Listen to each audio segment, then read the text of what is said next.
Le président de la République, Denis Sassou Nguesso, a effectué en compagnie de son épouse une visite de travail de 72 heures dans le département du Niari. À son arrivée à l'aéroport Ngo-Ndjoungu de Dolizy, le couple présidentiel a été accueilli par les autorités départementales, les membres du gouvernement ainsi que quelques parlementaires dans le strict respect des gestes barrières en raison de la pandémie du Covid-19. Honneur au drapeau, exécution de l'hymne national et revue de troupes. Une foule s'était précipitée avant de s'amasser place de l'aéroport et animer les lieux avec enthousiasme pour souhaiter une cordiale et chaleureuse bienvenue à l'illustre visiteur. La dimension de l'accueil et de la mobilisation s'est suffit à elle-même pour exprimer l'allégresse qu'a procuré aux habitants du département du Niari l'arrivée du couple présidentiel.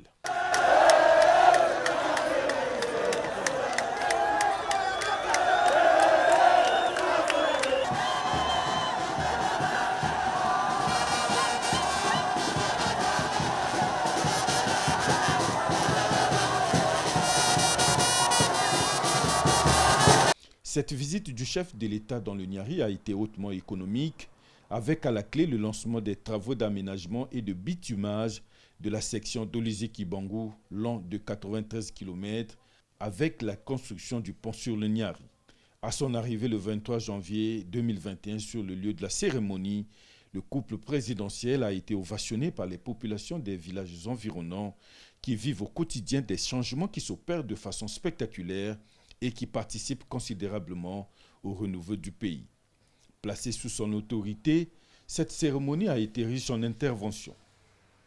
Après le mot de bienvenue du préfet du département du Niari, baron Frédéric Bouzok, au chef de l'État, le représentant de la BAD au Congo a déclaré qu'en dehors de son institution, ce projet va bénéficier du financement de l'Union africaine. Ce projet va bénéficier du cofinancement de l'Union africaine Africa Infrastructure pour un montant environ de 3 millions d'unités de compte.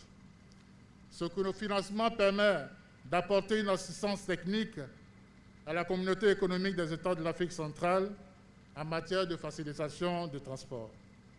C'est donc un insigne honneur et un sentiment de gratitude légitime que nous prenons part à la cérémonie de ce jour après la mise en service le 6 mars 2020 de la route Keta-Ntam, section congolaise du grand projet multinational Keta-Djoum qui relie définitivement la République du Congo à la République sœur du Cameroun.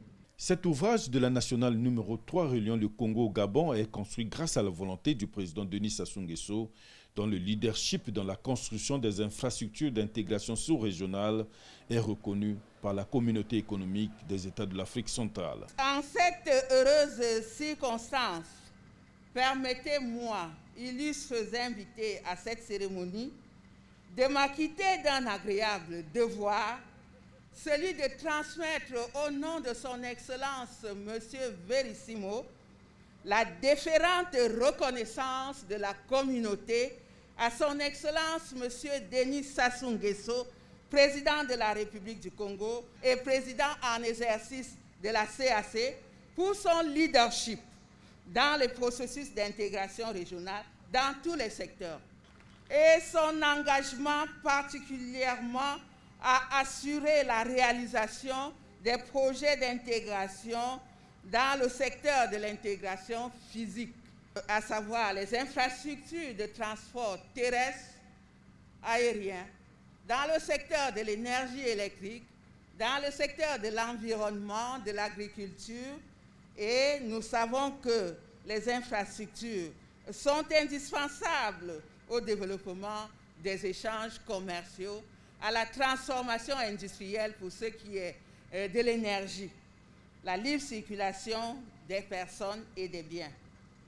Nous tenons donc, Excellence, Monsieur le Président, à vous transmettre ce message, c'est d'autant plus qu'en tant que président en exercice de la communauté, nous comptons sur votre leadership, votre détermination pour faire avancer ce secteur que vous avez choisi comme prioritaire pour votre mandat à la CEAC. Pour le ministre de l'Aménagement du Territoire, Jean-Jacques Bouya, Ce maillon important de la liaison entre Brazzaville et Libreville sera scindé en 2 phases. La première phase, financée par les ressources du prêt du Fonds africain de développement, débutée en mars 2019, scindée en 2 lots dont le premier porte sur l'aménagement et le bitumage des 32 premiers kilomètres, la construction du pont sur la Louvakou et sur le Niari, et la construction de la bretelle de la sous-préfecture de Louvakou. Enfin, on peut dire que la fin des travaux pour cette première phase est imminente, si la tendance actuelle est maintenue. Le second lot, celui de la première phase, évidemment, est consacré à l'aménagement et le bitumage du reste du tronçon du lot 1, c'est-à-dire du PK 32 au PK 93, donc à Kibangu, environ 61 km. Cofinancé effectivement par l'État congolais et le Fonds africain de développement, guichet du groupe de la Banque africaine de développement, les travaux de la route d'Olizi-Kibangu sont évalués au coût global de 44 milliards 458 millions 319 313 francs CFA. À ce jour, on estime à 16 milliards 539 665 942 francs CFA les coûts des travaux réalisés, contre un décaissement de 12 milliards 963 221 172 millions de francs CFA. En pareille circonstance, il est du devoir du gouvernement d'informer la nation et les partenaires sur les perspectives de son action en matière de développement des routes. Ces perspectives concernent la poursuite et l'achèvement des projets en cours, ce dont a parlé le ministre Bouya, la poursuite et l'achèvement des études d'aménagement, de renforcement et de bitumage de routes suivantes: Infondo Liranga dans la Likwala, Epena Infondo Dongu Boele Enyele dans la Likwala, Sembe Majingo dans la Sanga, Etumbi Kele frontière Gabon dans la cuvette ouest, Dolizi Kimongo dans la Caille et Bretel dans le Niari, une voie périphérique de contournement de la ville de Pointe-Noire dans le Kwilu. Nous avons aussi en perspective l'aménagement et le bitumage de la route Milamila-Makabana-Mosendo dans le Niari, avec projets connexes liés, entre autres, la construction du pont sur la Sanga à Mbiru. Nous avons aussi en vue la construction du pont route-rail sur le fleuve Congo. Juste après, les attributs du pouvoir ont été remis à Denis Sassou Nguesso par les dépositaires du pouvoir ancestral au cours d'un rituel. Denis Sassou Nguesso a le soutien des ressortissants du Niari, à l'instar des ex-combattants qui ont pris solennellement l'engagement d'œuvrer pour la paix avant de demander au président de la République de faire acte de candidature à l'élection présidentielle de mars prochain.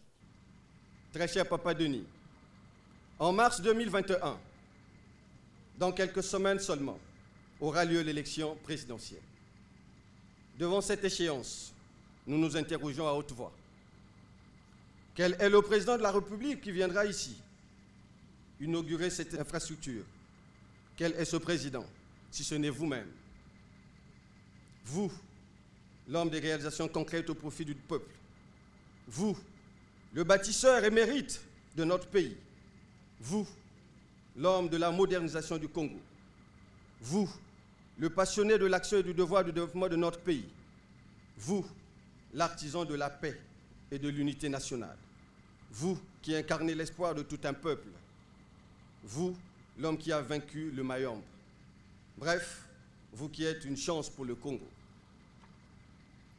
Notre vœu profond, très cher papa, homme de paix et du développement du Congo, est de vous voir revenir ici vous-même, couper le ruban vert, jaune, rouge, pour donner cette route à l'usage des populations qui vous sont d'ores et déjà reconnaissantes.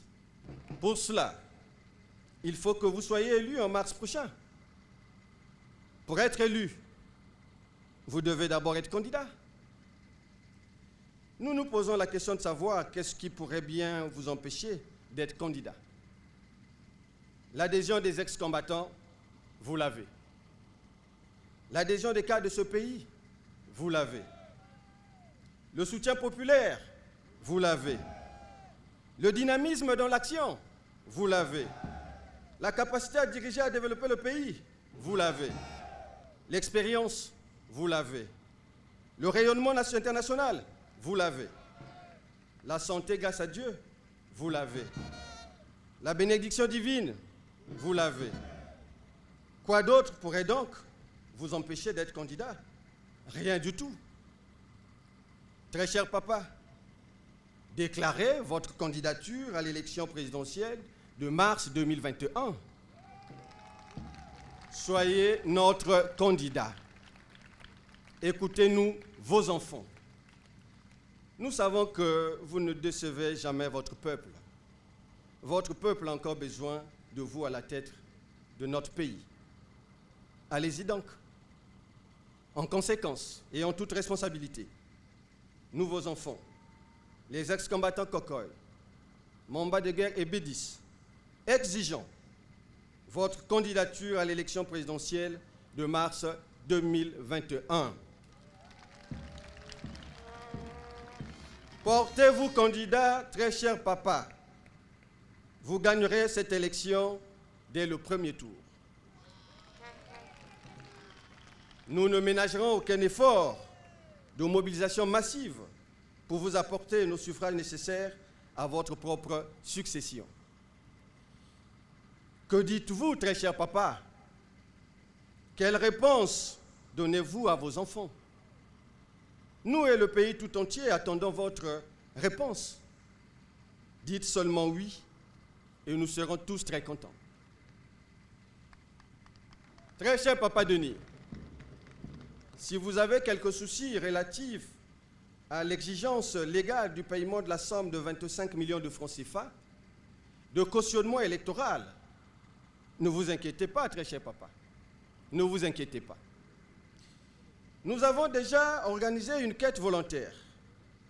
C'est ainsi que nous vous avons l'insigne, honneur et l'immense plaisir de vous remettre, ici et maintenant, une somme de 5 256 000 francs CFA, représentant notre contribution à votre cautionnement électoral. Et le principe a été acquis. Denis Sassou Nguesso a annoncé sa candidature à l'élection présidentielle du 21 mars 2021. Les élections présidentielles telles qu'elles sont annoncées se dérouleront dans la paix et la transparence totale.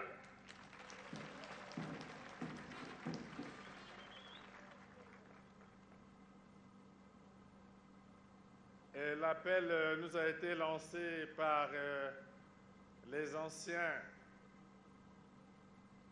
et par les jeunes, nos enfants.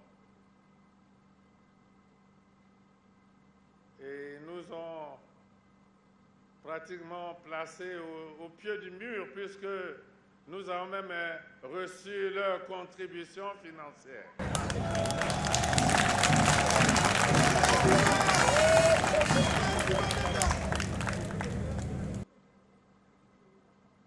Et nous avons bien entendu cet appel. Avant eux, nous avons entendu l'appel de notre parti, le Parti congolais du travail, qui a lancé aussi un appel à la paix et à la candidature de son président du comité central. Nous avons entendu les appels des partis de la majorité présidentielle qui sont tous allés dans le même sens. Nous avons entendu de nombreux appels des associations de la société civile à travers le pays. Hier, de l'aéroport Ngunzungu au palais présidentiel dans un bain de foule gigantesque à Dolisie. nous avons écouté des chansons, suivi des slogans, lus sur les banderoles, les pancartes. Et nous avons constaté que les populations lancent toujours un appel à la paix et à la candidature du président à l'élection présidentielle de mars prochain. En réalité, nous n'étions pas pressés. Nous voulions seulement continuer à travailler, à accomplir d'autres missions comme c'est le cas maintenant. On attendait. On voulait encore attendre un peu parce qu'on n'était pas pressés.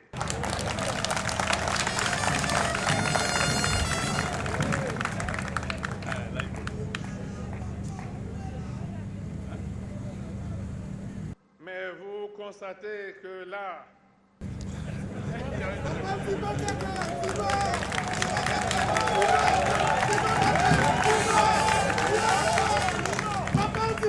vous voyez que les jeunes, surtout eux, nous ont pratiquement placés dans le corner, dans l'angle, et nous disons que oui.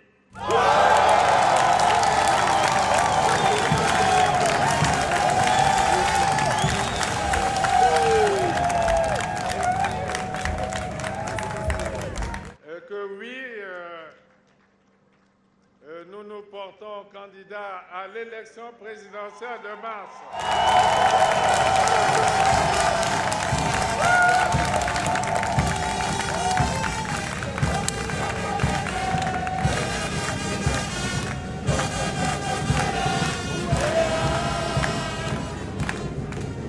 Et nous nous portons candidats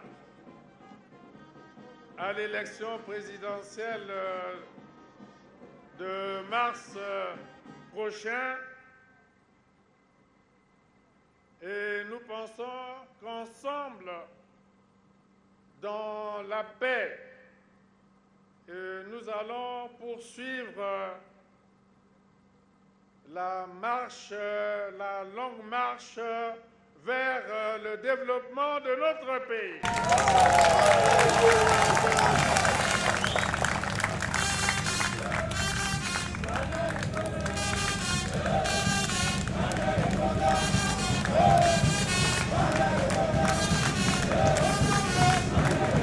La réaction de Jean-Jérôme Sondélé du Parti congolais du travail. Toutes les structures du parti avaient appelé à la candidature du président, à commencer par la Commission nationale d'investiture, qui a investi le président en tant que candidat à l'élection présidentielle 2021. Le comité central, le bureau politique du Parti congolais du travail, le comité central du parti et la majorité présidentielle s'est réunie, et toutes ces structures autour du parti, avec lui-même le parti central, le PCT, avaient déjà investi le président. On attendait qu'il se prononce officiellement. Et c'est chose faite. Tel un tisseur de toile à la quête d'une matière pérenne, l'œuvre qui se profile obéit à une constance. La volonté du chef de l'État de moderniser le pays. L'acte posé par le président de la République le samedi 23 janvier dernier, en lançant les travaux de la route d'Olysée-Kibangu, témoigne une fois de plus du prix que Denis Sassou Nguesso attache personnellement à la nécessité de mailler le Congo en infrastructure moderne. Véritable ouvrage à vocation structurante, le pont sur le Niari a été visité de bout en bout par le chef de l'État avant de s'envoler pour l'Ovakou. Les populations qui ont toujours été témoins des actes que pose le chef de l'État n'ont pas tari d'éloges. La route que le président de la République vient de lancer aujourd'hui, pour nous c'est une fierté, nous qui sommes la population du Grand Niari, parce que il y a un moment, notre zone était devenue comme une zone enclavée. Là où si tu quittes Dolizy pour arriver à Kibangu ici, c'était vraiment très merdique. Mais de nos jours, le lancement de travaux là va nous permettre qu'aujourd'hui, au bout d'une heure, vous êtes à Dolizy. Parce que Dolizy-Kibangu, c'est 85 km. Mais on le faisait en 4 heures. Donc ça n'arrangeait personne. Mais de nos jours, vu la réalisation du chef de l'État, ça peut que nous faire plaisir et nous disons grand merci au chef de l'État. Une immense joie parce que vraiment avec l'ancien pont là qui commençait à se dégrader, nous étions inquiets. Maintenant que le chef d'État a pensé à nous, mais vraiment c'est très gentil, nous sommes très satisfaits de l'œuvre du président de la République. Nous sommes très satisfaits du travail que le président Sassou vient de faire dans notre, pas seulement d'ici, mais dans notre pays, parce que c'est en général. Vraiment, si Dieu peut toujours nous garder, notre souhait est que le président Sassou Nguesso continue à faire ses travaux, continue à mener sa politique comme il le fait, jusqu'à peut-être à la fin de sa vie. On était en difficulté, des camions de transport ne passaient plus vraiment. Nous sommes très contents, nous sommes très ravis.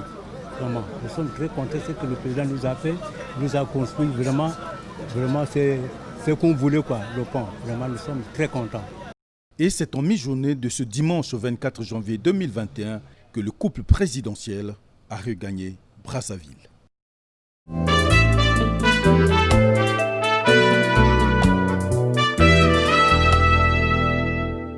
Le président de la République a reçu en audience le bureau exécutif du conseil municipal de Dolisie, conduite par le maire de cette localité. Ghislain Gimbi Makosso est allé exposer à Denis Sassou Nguesso les problèmes qui minent ce conseil. Nous avons regardé les situations au niveau du conseil municipal de Dolisie, les problèmes de Dolisie, les problèmes de route, les problèmes du cercle culturel. Nous avons regardé la création de 2 autres arrondissements, la ville de Dolisie, voilà. Donc tous ces problèmes ont été évoqués et le président a bien pris note et créera les conditions. Vous le savez, c'est un bâtisseur infatigable. Juste après, le chef de l'État s'est entretenu avec le bureau exécutif de la coordination départementale du Haut Conseil des sages du Niari. Jean-Baptiste Yondouka et ses membres sont allés remercier le président de la République pour son action en faveur du développement du pays. Ils ont en outre saisi cette occasion pour remettre au chef de l'État un tableau symbolisant la paix. C'était un tableau sur lequel surplombe un pigeon, une colombe blanche, symbolisant la paix, avec sous sa base le Congo tout entier. Les préparatifs du centenaire de Loubeti ont été également au menu de l'audience que Denis Sassou Nguesso a accordé au pasteur Albert Teti. Nous avons vu le chef de l'État, le père de la nation, pour lui présenter la situation et les préparatifs de cette fête. Avec le président de la plateforme des associations des personnes vivant avec handicap du Niari, il a été question de leur recrutement à la fonction publique. Nous avons acté sur certaines informations, sur notamment le recrutement à la fonction publique des personnes avec handicap, et on a pris acte. Martin Mankele, conducteur de train-citerne spécial aux sorties de la guerre, reçu par Denis Sassou Nguesso. Il a été question de revisiter l'histoire. La famille du défunt président Pascal Lissouba, avec à sa tête Jérémy Lissouba, ont également été reçus par Denis Sassou Nguesso. Sollicité du président de la République Denis Sassou Nguesso, son soutien dans le règlement des conflits armés dans les pays membres de la CIRGL, tel est le sens de l'audience que le chef de l'État a accordée au secrétaire exécutif de cette organisation, Roao Samuel Kaolo, en séjour de travail à Brazzaville ce mercredi 20 janvier 2021 à la résidence du Plateau. L'audience accordée par le chef de l'État Denis Sassou Nguesso à l'ambassadeur Roao Samuel Kaolo, récemment élu au poste de secrétaire exécutif de la conférence internationale pour la région des Grands Lacs CIRGL en sigle en visite à Brazzaville, avait pour objectif de solliciter l'appui du chef de l'État congolais, président sortant de la CIRGL, face aux nombreux défis qui l'attendent lors de son mandat à la tête de l'exécutif de la CIRGL. Conscient de l'expérience du président Denis Sassou Nguesso lors des différentes missions de pacification dans les conflits armés qui touchent la sous-région, Roao Samuel Kaolo est venu prendre conseil pour la mission qui est désormais sienne au sein de la CIRGL. Je suis venu le voir pour rechercher l'orientation et faire une revue de la situation sécuritaire au niveau de la région des Grands Lacs, particulièrement sur la situation en République centrafricaine et l'Est de la RDC. Rappelons que l'ambassadeur Roao Samuel Kaolo de nationalité angolaise, a été élu le 20 novembre 2020 au poste de secrétaire exécutif de la conférence internationale pour la région des Grands Lacs. La crise centrafricaine et la situation politique en RDC ont retenu l'attention du président Denis Sassou Nguesso et de Stéphane Dopagne, envoyé spécial du Royaume de Belgique pour la région des Grands Lacs, au cours des échanges entre les deux personnalités, jeudi 21 janvier 2021 en fin d'après-midi. Avant d'évoquer ces points, Stéphane Dopagne a félicité le chef de l'État congolais pour les mesures courageuses prises par le Congo pour lutter contre la pandémie de coronavirus Covid-19. Abordant la crise en RCA, Stéphane Dopagne a apprécié le rôle que joue Denis Sassou Nguesso dans la recherche de solutions de paix dans l'espace CEAC. Pour lui, l'approche diplomatique du Congo et de son pays se recoupe. J'étais porteur d'un message de mes autorités, des autorités belges, renouvelant l'appréciation que nous portons au rôle de promoteur de la paix que le président joue dans la région et dans la sous-région de longue date. Et en cette période où une nouvelle crise est apparue aux portes du Congo-Brazzaville, en RCA, nous souhaitions écouter les vues du président Sassou Nguesso sur la situation en RCA. On sait qu'il est en contact avec les autorités centrafricaines, avec les autres pays de la sous-région, notamment la CEAC qu'il préside. Vous savez que les mouvements rebelles sont autour de Bangui, que les élections ont eu lieu, ça on le salue, l'élection présidentielle a eu lieu, mais la situation est très difficile et dans ces situations de crise, c'est avant tout à la sous-région qu'il appartient de se positionner en accord évidemment avec les partis et les autorités centrafricaines. Mais donc, et en deuxième lieu, c'est peut-être à l'Union africaine, mais la Belgique et le reste de la communauté internationale ne viennent qu'en soutien. Nous venions en écoute et dire que nous étions à disposition pour aider si c'était nécessaire au niveau international.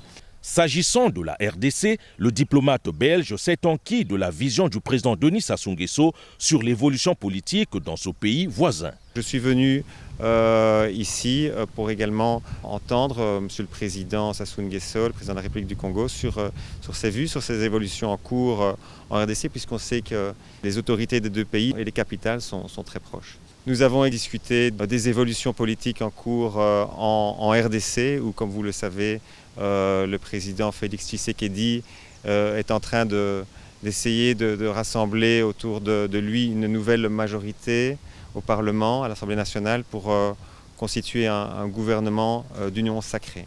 Après le Belge, le tour a échu au ministre angolais des Relations extérieures, Antonio Tété, porteur du message du président João Lourenço à son homologue Denis Sassou Nguesso de discuter sur comment rapprocher toutes les intelligences sous-régionales pour sortir la RCA du cycle de la violence armée. La RCA est membre de la CIRGL. Vous avez aussi la CAC. Et donc nous devons conjuguer nos efforts pour que enfin ce pays retrouve la paix.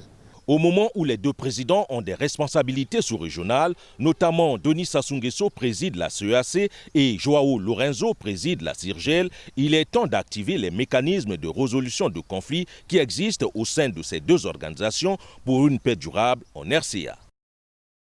Le président de la République, Denis Sassou Nguesso, a reçu ce jeudi en audience une délégation de la société AXA Énergie, filiale du groupe AXA, spécialisée dans la production de l'électricité.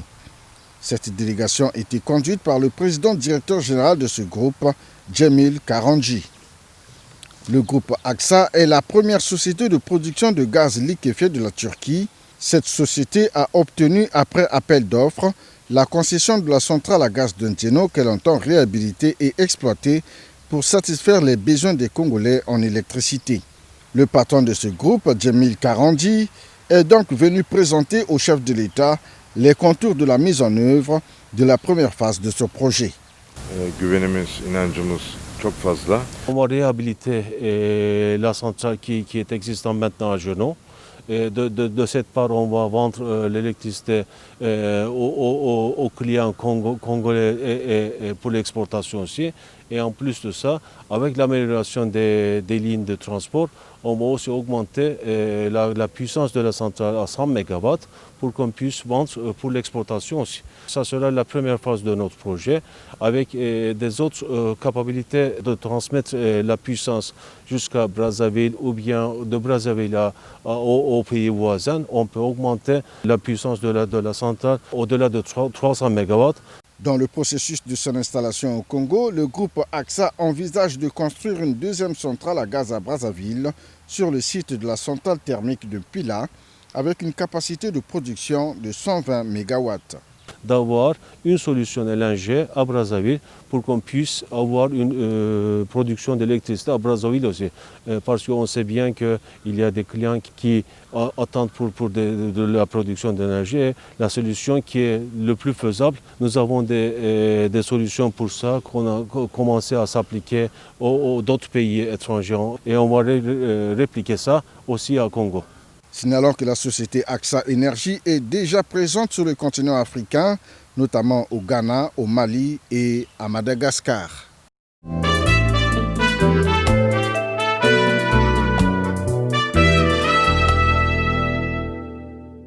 Trois affaires ont été au menu du Conseil des ministres tenu le mercredi 20 janvier 2021 sous le très haut patronage du chef de l'État Denis Sassou Nguesso. Il s'agit d'abord du projet de loi portant approbation de la convention d'exploitation minière entre la République du Congo et la Société de recherche et d'exploitation minière, SOREMI. Dans le processus de développement de la SOREMI, 4 phases avaient été prévues. Les phases 1 et 2 ont été totalement réalisées, avec comme point culminant l'inauguration officielle, courant 2019, de l'usine par le président de la République pour la première phase. Le ministre Pierre Auba a indiqué aux membres du Conseil des ministres que les investissements réalisés sont évalués à 294 590 000 $ américains pour la phase 1. La phase 3 a pu démarrer malgré le contexte mondial de crise dû à la baisse des cours des métaux. Ainsi, sur la période 2019-2022, il est prévu le financement de la construction d'une usine de production des cathodes de zinc d'une teneur de 99,99% et d'une capacité de 25 000 tonnes par an, et ce, pour un investissement prévu à hauteur de 24 500 000 $ américains. D'autre part, une usine de production de lingots de plomb devrait être installée sur la période 2021-2023, avec une production projetée de 20 000 tonnes par an, sur la base d'un investissement évalué à 49 440 000 $. SOREMI représente un bassin local de plus de 600 emplois permanents. Enfin, l'entreprise a réalisé plusieurs travaux contribuant au bien-être des populations locales. On peut citer des forages d'eau, la rénovation du collège de Bokosongo, la réhabilitation de ponts et routes, la remise de tables-bancs aux écoles de Mfouati, la mise à disposition de transports d'urgence médicale, etc.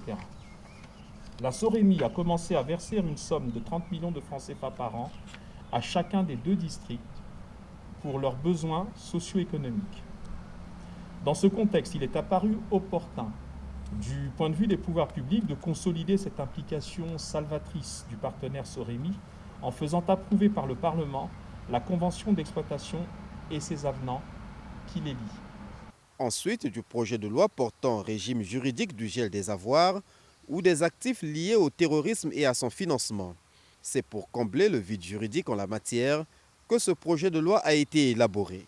Le gel de fonds d'actifs et autres biens des terroristes et groupes terroristes est prévu par le règlement communautaire numéro 01/CEMAC/UMAC/CM du 11 avril 2016 portant prévention et répression du blanchiment des capitaux et du financement du terrorisme et de la prolifération en Afrique centrale.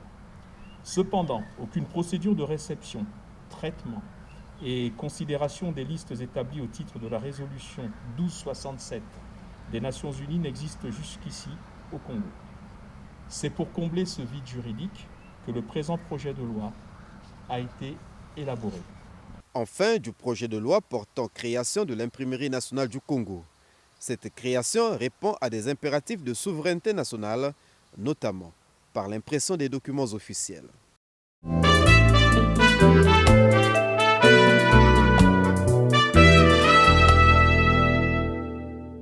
La 15e réunion de la Coordination nationale de gestion de la pandémie de coronavirus Covid-19 s'est tenue le jeudi 21 janvier 2021 sous la très haute autorité du président de la République, Denis Sassou Nguesso.